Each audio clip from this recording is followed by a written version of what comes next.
Welcome to the Storyteller's Fire. I'm your storyteller, and tonight we gather around the flames once more. This is a place where ancient wisdom meets modern tales, where every story carries a lesson, a truth, a mirror to our own lives.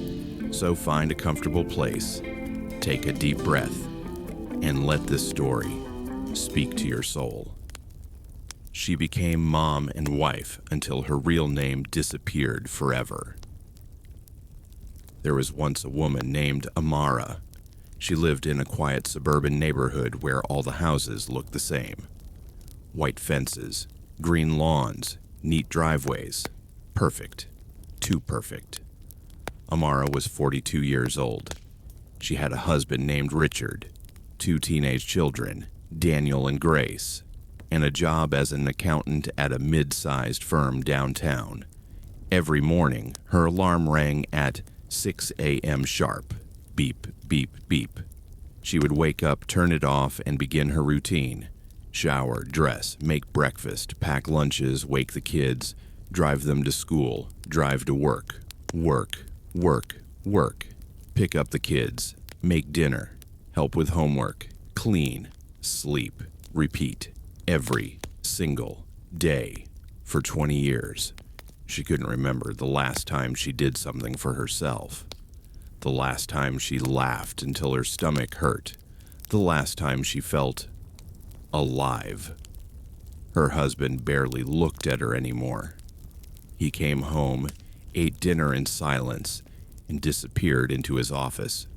Her children were glued to their phones. Mom, not now. Mom, I'm busy. Mom, leave me alone. At work, her boss called her into his office one day. Amara, we're going to need you to take on Johnson's workload. He's out sick. But sir, I already have. I'm sure you'll manage. You always do. And he dismissed her. She sat at her desk, staring at the mountain of files. Her hands trembled. Her chest felt tight. But she said nothing. She never said anything, because Amara had learned over the years to disappear, not physically, but emotionally, mentally, spiritually. She became the background, the support character in everyone else's story, the wife, the mother, the worker. Never Amara, never herself. One evening, she was cooking dinner, chopping vegetables, stirring soup. The kitchen smelled like onions and tomatoes. Her daughter walked in. Mom, what's for dinner? Jollof rice and chicken. Ugh. Again. Can't you make something different?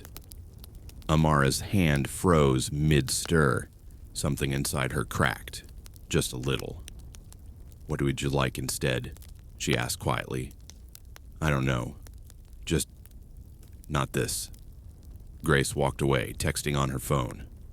Amara stood there, staring at the pot. Her reflection wavered in the dark soup. Who am I, she thought. That night, she couldn't sleep. She lay in bed next to Richard, who was snoring softly. She stared at the ceiling. Who am I? She tried to remember, before marriage, before children, before this life. But the memories were foggy. Blurred, like trying to see through frosted glass. She got up, went to the bathroom, and looked in the mirror. A stranger stared back. Tired eyes, gray hair at the temples, lines around the mouth, a face she barely recognized. Who are you? She whispered to the reflection. The reflection didn't answer. The next morning, something strange happened. Amara woke up, went through her routine, shower, dress, breakfast. But when her daughter called out, Mom, where are my shoes? Amara froze. Mom, was that her name? Number. No, she had another name, didn't she? She tried to remember, but it felt like reaching into fog. At work, her colleague waved. Hey, He paused, frowning. Sorry, what's your name again? Amara opened her mouth, but nothing came out. What is my name? Panic flooded her chest. It's, she stuttered. Her mind was blank. completely blank. The colleague laughed nervously. "You okay?" "You look pale." "I'm fine," she lied. But she wasn't fine. By lunchtime, she couldn't remember her name at all. She checked her ID card. It said, "Employee number 4732. No name, just a number." She checked her driver's license. Blank where her name should be. She checked her phone contacts. Everyone was listed by their relationship to her: husband, daughter, son, boss, neighbor. But her own name, gone. She ran to the bathroom, locked herself in a stall, and cried, "What's happening to me?" she sobbed. That night, at dinner, her family didn't notice. "Mom, pass the salt." "Mom, I need money for school." "Mom, where's my charger?" "Mom, Mom, Mom," but never her name. She slammed her fork down. Everyone jumped. "Stop." They stared at her. "What's wrong with you?" Richard asked, annoyed. "Do you know my name?" she asked, her voice shaking. He blinked. "What kind of question is that?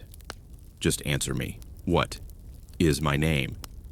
He opened his mouth, then closed it, frowned. You're my wife." "That's not a name." "What is my name?" Silence.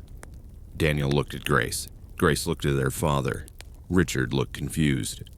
"Your mom," Grace said slowly. "That's not my name," Amara screamed. "I had a name before I was your mother. Before I was his wife.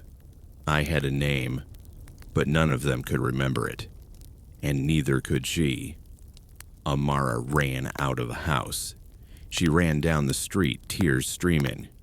She stopped at a park and collapsed on a bench. An old woman was sitting there, feeding pigeons. "You look lost, child," the old woman said gently. "I forgot my name," Amara whispered. "I forgot who I am." The old woman nodded slowly. "That happens when you give too much of yourself away. Piece by piece, day by day, until there's nothing left." "How do I get it back?" The old woman smiled. "You have to remember who you were before the world told you who to be." Amara closed her eyes. She thought back before marriage, before motherhood, before responsibility. She remembered. A young girl, barefoot, running through her grandmother's village, laughing, free. A teenager, singing at the top of her lungs, hairbrush as a microphone. A young woman, painting, drawing, creating. She loved art. She loved music. She loved dancing in the rain. "When did I stop?" she thought. The old woman handed her a piece of paper and a pen. "Write it down.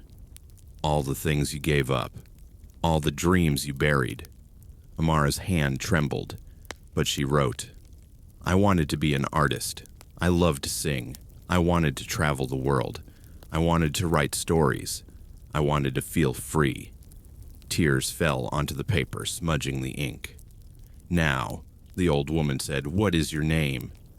And suddenly, like a dam breaking, it came flooding back. "Amara," she whispered. "My name is Amara." The old woman smiled.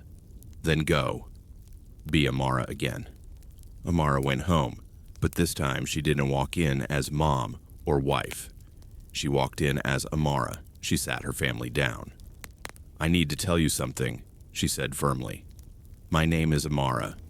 Not mom. Not wife. Amara. And I've been losing myself for 20 years. Richard started to interrupt, but she raised her hand. "I'm not done. I'm going to start doing things for myself. I'm going to paint again. I'm going to sing. I'm going to take a trip alone. And you're going to learn to take care of yourselves." "But Mom," "My name is Amara." At first they resisted. They complained. They sulked. But slowly they adjusted. Daniel learned to cook. Grace learned to do her own laundry. Richard started actually talking to her. And Amara. She bought paints. She joined a choir. She took a weekend trip to the coast and stood on the beach, arms spread wide. feeling the wind. She remembered who she was, and for the first time in 20 years, she felt whole.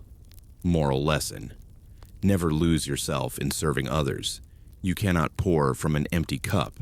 Your name, your identity, is sacred. Protect it. Nurture it. You are not just someone's mother, someone's wife, someone's employee. You are you, and you matter. Thank you for gathering around the fire with me tonight. If this story touched your heart, share it with someone who needs to hear it. And remember, never forget your name. Until next time, keep the fire burning.